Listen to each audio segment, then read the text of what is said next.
obviously we're in a completely wild strategic situation. Uh, what's clear is that the world has been so horrified by what has been carried out by the Israelis with American backing in Gaza and the West Bank and the bombing of Lebanon and the bombing of Qatar and the bombing of Iran, that uh, pressure has come to at least try to appear that there will be an end to this genocide. The plan put forward by President Trump and Tony Blair is not really a peace plan. It is a fallacy of composition, since it acts as if the Israeli state is the one that's suffering and they have to be protected from the Palestinians instead of vice versa. And there's a lot that can be said. The point is to seize this little crack and widen it to get a flood through to completely change everything. And as Helga has stressed, the only way you really solve this is by changing the entire nature of the way nations relate to each other. What came up in the UN General Assembly is one head of state or foreign minister said after the other, it appears that the rule of law is over. What are we under? The law of the jungle, where it's the strongest can do whatever they want and there's no principle of truth. What I wanted to just do a little bit is to review what happened to LaRouche. The fact that he was feared so very much that they spent tens of millions of dollars, every intelligence agency, the news media, everything coordinated in an effort to make it possible to lock him up in an outrageous case, which people might have objected to had they not thought he was a terrible person. And I'm going to just share with you some images, and I apologize, hold on a second, that just given the shortness of time to prepare, this may not be as cohesive and coherent as I would like. But today, October 6th, is the 39th anniversary of a raid. And if you can't see the text under this picture of two FBI agents walking down the street of Leesburg, Virginia, one of whom is carrying a sledgehammer.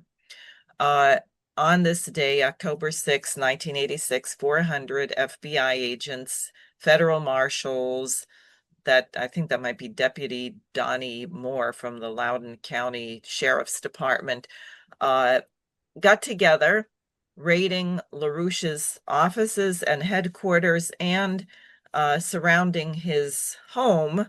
And LaRouche was able to get a telegram out to Reagan saying, basically, if these people invade my house, I will defend myself. Any bloodshed will be on your hands.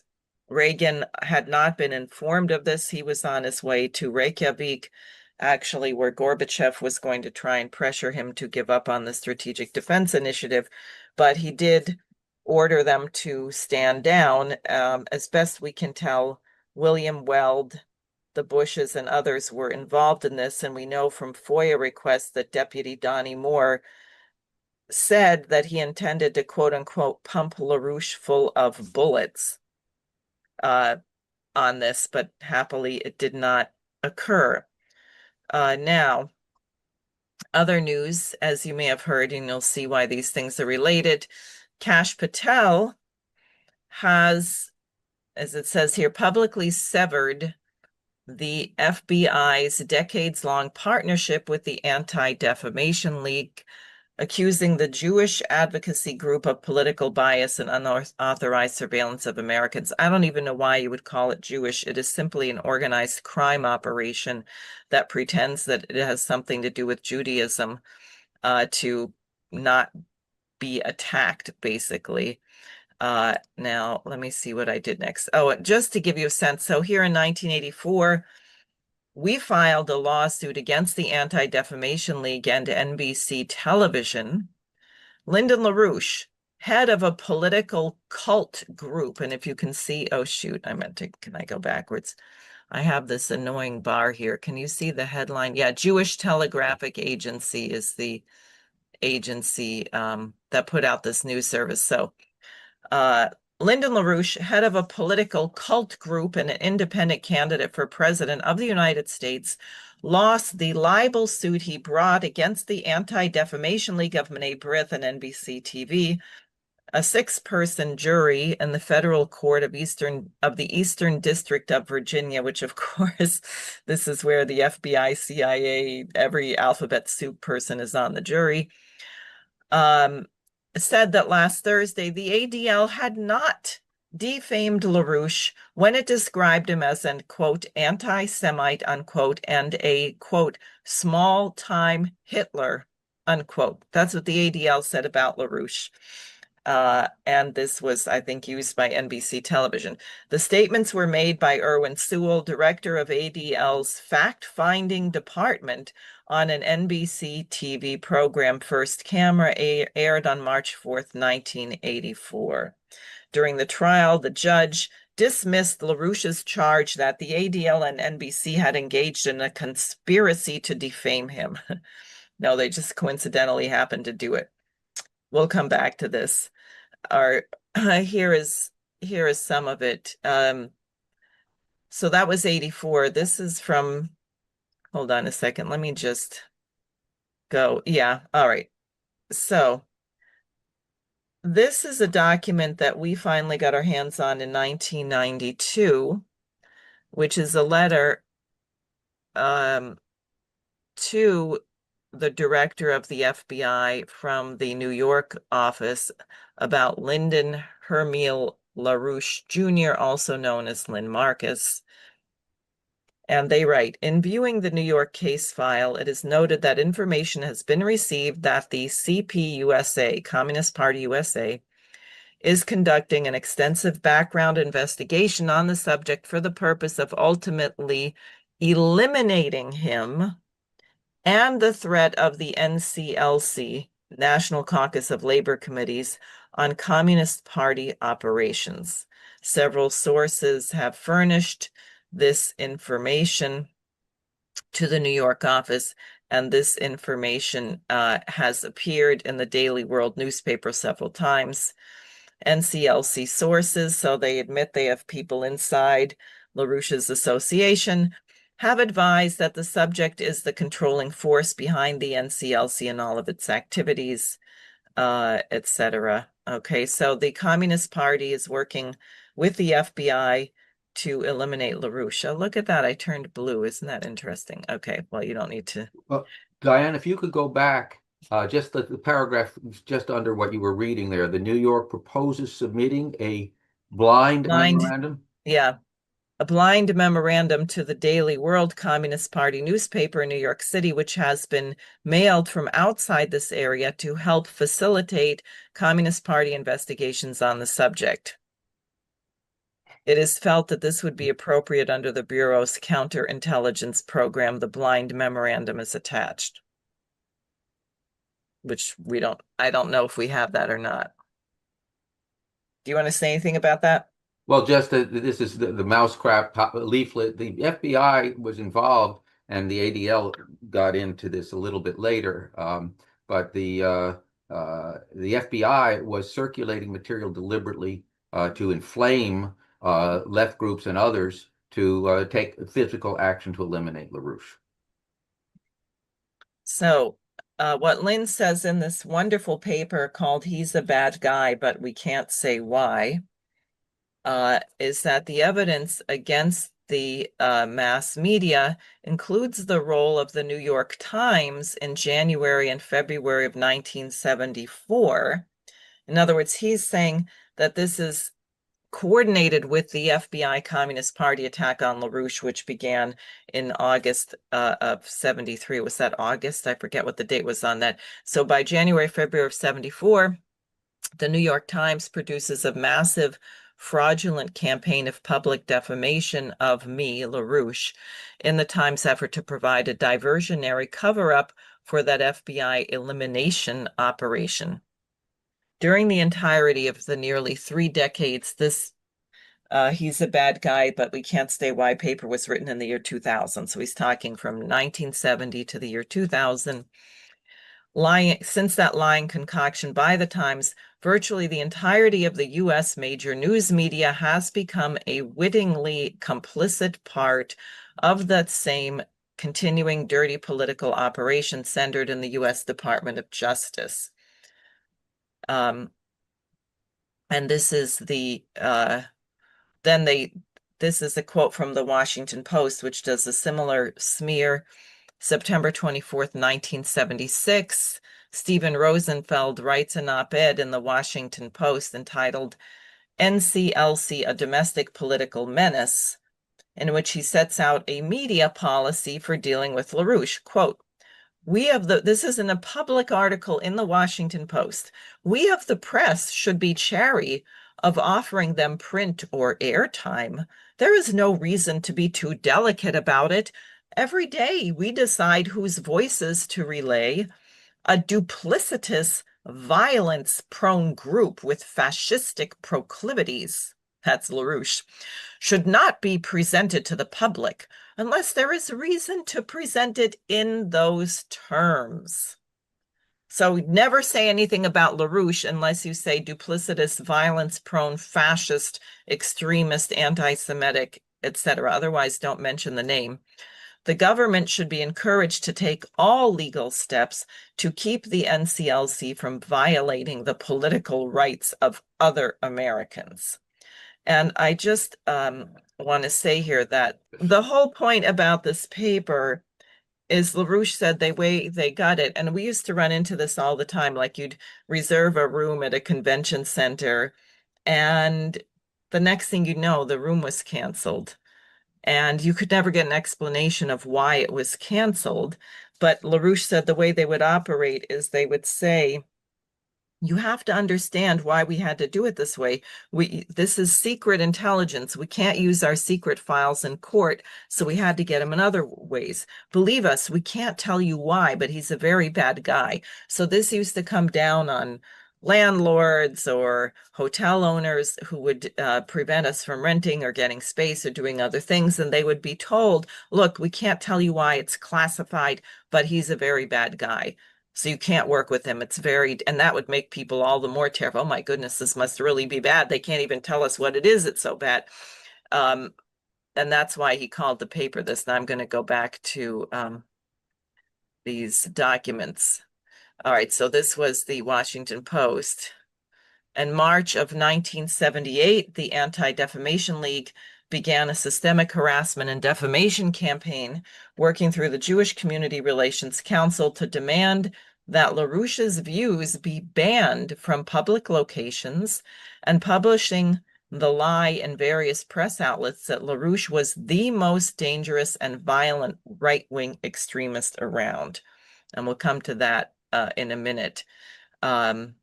Or actually, I'll come back to this. Let me go to this because this is pretty wild. So this is a special report put out by the Anti-Defamation League in 1995. It's called, and this was after the federal building in Oklahoma got bombed, right? The militia menace grows. Now listen to this. I'm very intrigued. This is in that report. Near New York City, militias, which were formed in November 1994 in Dutchess and Orange counties, or militias were formed. The Orange County Militia, which has more recently been known as the Committee of Correspondence, has distributed literature incorporating conspiracy theories from political extremist Lyndon LaRouche. Founder Walter Reddy, while reportedly distancing himself from the group, has also expressed the suspicion that the federal government was involved in the Oklahoma City bombing. Reddy stated, "It was CIA orchestrated from the information I have." Now, I'm sure everyone here would never suspect that the CIA would be involved in creating a terror attack so that they could fulfill some political agenda, which is what he was saying. But so this is just an example of one of the reports by the Anti-Defamation League attacking LaRouche long ago. So I'm going to go back up to this book. So when LaRouche was in prison, so all of this slander and tens of thousands of articles in the mainstream media saying all these horrible things about LaRouche made it very easy for them to frame him up and give him a 15-year jail sentence on an absurd charge of conspiracy to confuse the Internal Revenue Service and mail fraud, and to give many other LaRouche associates very long sentences from 3 years to 77 years. So in 1992, from prison, LaRouche said, look, we're going to fight back. So we commissioned this book called The Ugly Truth About the ADL. And we got out thousands of copies all over the place. And this is part of it. It had just come out that the ADL had been involved in spying on a whole bunch of organizations. So this is from the preface. Far from living up to its thoroughly undeserved and self-promoted reputation, the Anti-Defamation League has been caught by San Francisco police investigators, and it's a whole bunch of points. One, illegally spying on at least 950 political organizations, including the NAACP, the Rainbow Coalition, Greenpeace, the Simon Wiesenthal Center, okay, another Jewish organization, the United Auto Workers, the Christic Institute, the New Jewish Agenda, Operation Rescue, Liberty Lobby, the Nation of Islam, the United Farm Workers, ACT UP, the American Civil Liberties Union, the National Lawyers Guild, the Bo Gritz presidential campaign, and the political movement led by Lyndon LaRouche. So they discovered that the Anti-Defamation League was spying on 950 organizations, also infiltrating countless police and sheriff departments across the country, bribing police officers, and illegally obtaining classified government data on at least 20,000 U.S. citizens. The ADL was also caught selling information on anti-apartheid groups to agents of the South African government. They were passing surveillance and classified police data on Arab Americans to Israeli authorities, who then used the data to illegally detain American citizens who visited Israel. And they also were passing off Israeli intelligence propaganda as ADL-generated research in an effort to sway American public opinion and government policy while never being forced to register as foreign agents. Okay, this is 1992. We put this out. Now, how did this work? Well, one of the things that we learned was here, during a period including May of 1983, the NBC TV reporter Pat Lynch participated in planning sessions hosted by New York private banker John Train. These meetings featured Train's coordinating role using agents of NBC TV, the Wall Street Journal, Reader's Digest, the Anti-Defamation League, and members of the intelligence community then linked to Vice President George Bush and Lieutenant Colonel Oliver North to orchestrate a coordinated campaign of mass media defamation against the 12333, which is an executive order saying that you don't have to disclose private sources of money, targeted LaRouche. So think about this. Oh, you're just a conspiracy theorist. We got Freedom of Information documents that showed that people from NBC, the Anti-Defamation League, Oliver North, the Wall Street Journal, Reader's Digest were all meeting together in one place in John Train's apartment to map out their campaign against LaRouche. That's not us saying this. This is what the documents showed. Pittsburgh multimillionaire Richard Mellon Scaife of Ted Olson Salon notoriety was a key backer of the operation, which brought Dennis King and drug use promoter John Foster Chip Burley into the Train's operations. As ADL operative Myra Boland, this is Myra Lansky Boland, testimony later showed, Pat Lynch, NBC TV's Pat Lynch, had lied under oath in deposition hearings respecting John Train's role in shaping her libelous frauds of March of 1984.